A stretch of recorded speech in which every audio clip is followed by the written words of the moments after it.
It was so strange that my wife went missing in the middle of the party since my grandpa lives in a manor that is full of rooms. But I continued opening the door to every room that came in my path. It was like she vanished within a second in the thick air. I have my fingers crossed that she does not become overwhelmed in this labyrinthine manner, because it was her first time attending a family event. All I can do is hope that nothing awful occurs to her. As I opened the door, I didn't have much hope because it was the 20th or 21st door I'd opened. But when I did, I saw something that I never in a million years of my life could have imagined seeing. When my wife and I went out to attend the celebration of my grandpa's 75th birthday, the weather was beautiful and warm. Due to the fact that my grandpa was known for his vivacious attitude and youthful energy, we knew that it was going to be a really special occasion. In fact, he had such a vibrant personality that he skipped our wedding in order to go on a trip to Las Vegas with his friends, where they would have a great time. On the other hand, he was determined to meet my wife and make amends for his absence on our special day this time around. I had prepared my wife for the one-of-a-kind experience that would be meeting my grandpa, letting her know that he was not like other grandparents she had met in the past. He had the spirit of a true maverick and was constantly looking for new experiences while maintaining the thinking of a young man. I reassured her as we drove to his birthday celebration that the gathering would be filled with people much younger than us, since my grandfather's friends were lively and spirited people. This was because my grandpa had known them since they were adolescents. I even went so far as to prepare her mind for the possibility that we would definitely meet my grandpa's date for tonight. And that date would be 110 younger than us, and she would be wearing the smallest piece of clothing imaginable. My grandpa's contagious laughter echoed across the large hall as we entered, filling the room with a joyful melody. His laughter enlivened the space and caught the ear of everyone in the room. My grandfather came over to us, arms outstretched, his eyes bright with happiness. I never knew whether to believe my grandfather's smiles when he was around a group of people, since in one moment he would be laughing and joking with them, and in the next he would be rolling his eyes and swearing at them as they left. He seemed genuinely pleased to see us, but I couldn't tell for sure, so I hugged him very tightly anyway. My wife developed a fascination with my grandfather, as he easily radiated warmth and charisma during the introductions. The air seemed lighter and more pleasant in his company, and she couldn't help but be attracted to his charismatic nature. He seemed to have an innate ability to put people at ease right away. My wife's doodling of my grandfather's name in her heart was so obvious that she couldn't keep it to herself. She was impressed by how easily he struck up discussions with people of all ages. Because of his creepy interest in others and his willingness to annoy everyone, he made friends with individuals of all ages and walks of life. He seemed to have an unwavering enthusiasm for life, and his upbeat mentality spread to everyone he met. My wife was immediately drawn to my grandfather's exuberant energy. She understood that age was just a number and that the actual secret to staying young at heart was having an upbeat attitude. She was actually drooling, and I started feeling uncomfortable with the way she was getting impressed by him. My wife's fascination with my grandpa had taken a dangerous turn as the evening went on, and I told her in my most serious tone to control herself. She couldn't help but feel vengeful for having witnessed the huge effect he had on everyone around him and for having been the recipient of his warm embrace. Even she got on my case about having no limits, having a childlike attitude, and being ageless. So I had to set some limits and let her know he was my grandpa. As the lively dance music filled the room, partners swayed and twirled to the beat, having a great time and getting into the spirit of the event. My wife turned to my grandpa and asked him to join her on the dance floor. I thought she did this in a fun way. At first, everything seemed fine, like a joke between family members who were having fun at the party, with their steps going in the same direction. It looked like a relaxed and fun conversation. But as time went on, something strange happened. Once innocent and fun, the dance started to change into something that was no longer acceptable for the way my wife and grandpa were getting along. They kept dancing, oblivious to the change because they were caught up in the music and the moment. As I saw the event take place in front of me, I felt a rush of humiliation sweep over me. Confusion, embarrassment, and concern for how others would interpret this unexpected turn of events were the feelings that I experienced as a spectator. My thoughts raced as I frantically looked for a method to gently divert their dance without making them uncomfortable or offending anyone. My mind was racing. I worked up the nerve to approach them stealthily as the song was winding down. I waited until it was over. I gently put my hand on my grandpa's shoulder and whispered in his ear that we should take a break from dancing so that we could mingle with the other guests and get to know one another. My grandpa and wife, perceiving that I was uncomfortable, generously obliged, but none of them were aware of the effect their dancing had on those who were nearby. We had a real chat about how important it is to keep appropriate boundaries and to consider the opinions of others. And we found a quiet spot away from prying eyes in which to have the conversation.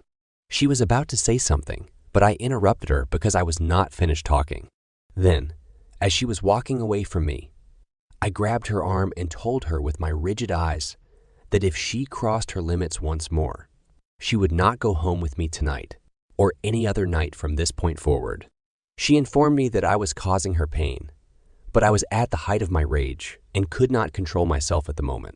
I jolted her and walked away before continuing the party because I was afraid that if I stood there with her any longer, I might say or do something that I would come to regret in the future. As a result, I removed myself from that circumstance as quickly as possible. I had to leave my wife in the hallway. In the beginning, I felt a twinge of remorse, so I decided to have a few drinks to ease any remaining guilt or discomfort I might be experiencing as a result of my actions. As I threw myself into the pulsating intensity of the occasion, a surge of liquid courage coursed through my veins, momentarily clouding my judgment. I was surrounded by people talking, laughing, and dancing. But in spite of all the merriment, I couldn't shake the feeling that something was off. My mind was racing with thoughts of my wife as I slammed the glass that was in my hand against the counter. It dawned on me all of a sudden that she had been missing for a considerable amount of time. I started to feel anxious as I frantically searched the room for her, trying to find her among the crowd of people who had come to the celebration. The original shame that I had pushed down to the subconscious came again, this time compounded with fear and anxiety. I pushed my way through the throng of people while yelling her name. But nobody paid attention to me as I desperately searched for any clue that she was there. The hallways and rooms that were once full of people laughing and talking appeared to have fallen into an eerie silence. My anxiety level continued to rise with each passing second as time seemed to drag on. My mind was filled with both uncertainty and regret. I don't understand how I could have let myself deteriorate to such a reckless state while I was berating myself for shirking my duty as her partner. I couldn't help but feel the weight of regret pressing down on my shoulders. At that very instant, the taste of my previous dismissal became sour in my mouth. I had grown weary of opening doors, only to be faced with letdown and frustration when suddenly I found myself standing in front of another one. As I pondered whether or not it was worthwhile to attempt it once more, feelings of hopelessness began to eat away at my chest. But there was a part of me that refused to give up altogether. So I mustered what little was left of my waning determination and opened the door. As it opened, I prepared myself for yet another outcome that would be disappointing. On the other hand, what I found on the other side completely took me by surprise. The worst and biggest shock of my life. I looked over and saw my wife lying upside down on the bed, tied by her hands, and my grandfather on top of her. He was not only on top of her, but also inside her buttocks. I was caught off guard and had no idea how to respond, because what happened was not anything I had anticipated at all. I was aware of the fact that my grandfather has a history of taking young girls to a notch on the bedpost.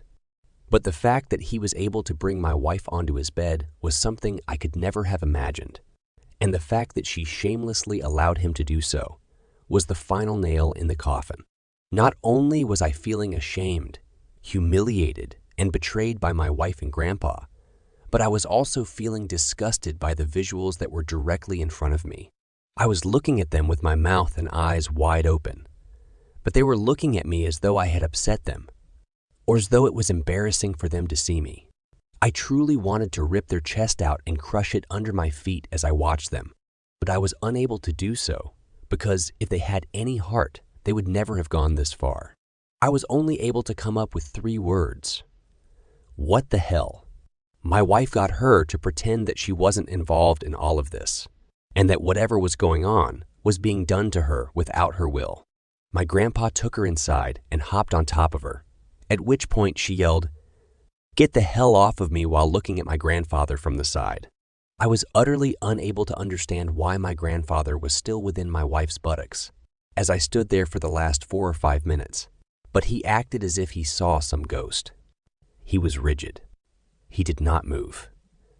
He did not move. He did not say a single word the entire time I was there. I gave in and asked him if he had anything to say, at which point he placed his palm over his chest, turned pale, and began to sweat profusely all over his face. I didn't let go of my grip on my waist and said, "Okay, now it's your turn to show your acting skills as if you have any shame about what you were doing with my wife." I kept my hand on my waist the whole time. After a few seconds, he collapsed over my wife while he was inside her buttocks. At first, I thought he was acting out like he had done all of his life. But when my shameless wife started screaming at him to move aside as it was getting impossible for her to handle his weight, I realized that he wasn't playing a role. After she had cheated me with my grandfather, my wife gave me the appearance of wanting my assistance and then looked at me. I always knew that the death of my grandfather would never make me feel sad, but I never imagined that I would be pleased when he passed away. I approached her, checked my grandfather's pulse, and then told her, "Yeah, he is no more." As I turned to leave, my wife called my name and asked where I was going, leaving her behind. I told her that I was leaving my grandpa and his last bitch behind. When I walked out of that door, I opened it wide and looked around. Here and there, people were standing far away, enjoying the party. I screamed and beckoned everyone over and said, "Look, everyone, what my grandpa was doing in his last moments in this world." And then I stepped back and leaned against the wall. She began screaming while looking at me because my grandpa had tied her up, and she had let him do that because she was greedy for her lust. My statement was quite controversial, and as a result, everyone ran towards the room to see it, and people were rushing my wife while she was screaming at the top of her lungs. When they all reached there, she started crying and swearing at me and everyone, and she also begged to leave the room. On the other hand, my grandpa was full of life, and his party pals were also, and they all started capturing them. The 75-year-old grandfather, who passed away inside his grandson's wife's butt, was deemed by everyone to have been worth capturing. And in a matter of minutes, my wife had risen to prominence on the internet, but in a manner that was unfavorable. She was attempting to hide her face by lowering her head, but she was unsuccessful. At first, everyone was excited to catch those moments, and once they were all done capturing and publishing them, they all began laughing and making fun of the moment.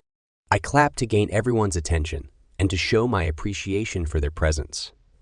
But after my ego had been sufficiently soothed by the public humiliation of my wife, I asked everyone to depart. When everyone else went away, I turned to her and remarked, "That was quite a show." I then left her alone with the body of my dirty grandpa, and she continued to cry and beg my name for help. After leaving the grounds of the old family manor, a thick fog of desolation dropped upon my shoulders like a heavy storm of rain. It wasn't only the collapsing walls and the faded memories that left me broken. It was the knowledge that I had been duped by the 2 people I held dearest to my heart, my own loving wife and my grandpa, that left me broken. As I exited the building, I felt a wave of rage course through my body, which was fueled by the betrayal that had taken place behind those walls. I don't understand how they could plot against me. I don't understand how they could get away with playing their sick game of deceit right in front of my unwitting eyes. I felt like I was going to suffocate under the weight of their betrayal, and the truth that I had discovered made me furious. However, as the distance that separated me from the estate increased, A gleam of clarity began to cut through the haze that my rage had created. I started to see the complex web that they had woven, and the delicate dance of manipulation and secrecy that had unfurled during the extravagant party that was hosted in our honor. I began to realize that they had done this intentionally. The warnings had been given, but I had failed to recognize them because I was too busy laughing and smiling to notice them. During those quiet hours, the silence that surrounded me became a silent friend. I shut myself off from the rest of the world and stopped answering people's questions. I was lost in my own thoughts for 2 or 3 days in a row, trying to find comfort and understanding in the ruins of my broken trust. Then I heard that there was a funeral. The death of a loved one brought me back to my family and forced me to face the mix of sadness and anger that filled my entire being. At first, I was very against going. Why should I show respect to a person who has been so cruel to me? A glimmer of yearning, though, could be found deep within, buried beneath the layers of hurt, and it begged for resolution. I yearned to be liberated from the chains that my feelings of depression and rage had placed around me. I longed for the closure that could only be achieved by staring down the harsh reality that was in front of me. I made up my mind to go to the funeral in the end, despite having a huge burden in my chest and moving slowly. It was not because of forgiveness or an unexpected surge of understanding. Rather, it was the need to recapture my own strength and regain control of my emotions that drove me to take this step. Update. As I stood in front of the casket, anger and despair began to drift away, and they were replaced with grief mixed with a newly discovered determination. In the eulogy that I delivered, I spoke from the depths of my heart. I made the decision to let go, to free myself from the guilt of being betrayed, and to take the first step on the road to recovery. As I was leaving the funeral home, I experienced a spark of optimism within me that had been dormant until then. I was only at the beginning of the road to recovery, but at least I had taken the first step in the right direction. And as I turned my back and walked away, leaving the hurt and the deceit behind, I made a solemn commitment to reconstruct the rest of my life with a newly discovered strength, the resiliency, and an unyielding belief in my own worth. If you are looking for hot stories without censorship, then check out link in the video description.